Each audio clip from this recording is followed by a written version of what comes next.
being present as a parent. That is the hardest part of parenting when you're homeless. For me, the hardest thing was trying to keep your child safe and familiar with as much as you possibly can, during a very unfamiliar and unstable time.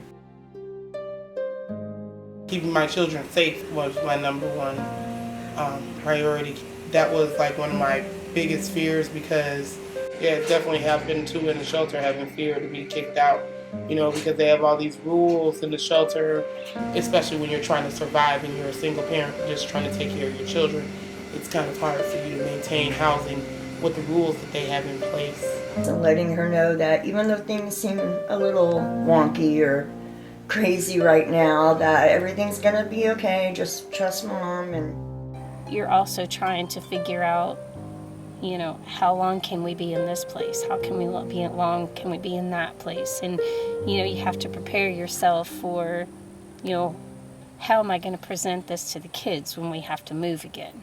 You're trying to figure out what the hell you're going to do. Who do I talk to? Where do I go to? Like, what's going to happen next week? What's going to happen 2 days from now? What's going to happen over the weekend when I can't feed my kid because I no longer have my house? It was just a constant churning.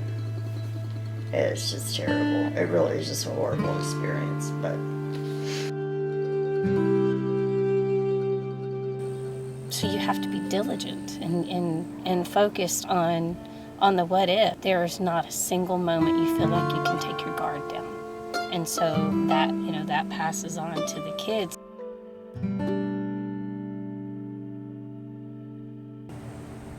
We didn't choose to be this way. They think we did. You chose not to work, or you chose not to pay your bills, or you chose not to try, or you chose not to keep your relationship with somebody that was providing for you. And nobody in their right mind would choose to walk out there not knowing what's out there, if they're going to have any kind of support or not, family or not, shelters or not, with children. Because, and then you're constantly wondering if your kid will get taken away if they find out, Nobody chooses to live in a victim state.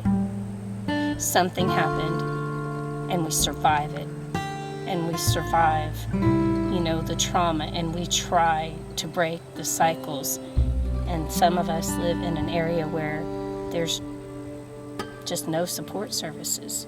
There's no support system, or you have no family. We are doing the best that we can with what we have, and putting our kids first in the only ways that we know how. Initially, you just want to say, don't quit, don't give up, but we all get to that point where we just feel like, I'm tired. Mentally, physically, emotionally, spiritually, financially. And it's not just a tired. It's a drained tired. I wanted to give up many times. I thought that it would never get better, but it will get better.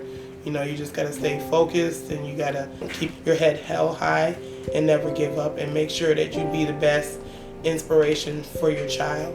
You make sure you live righteous and you do the right thing and teach your children the right thing.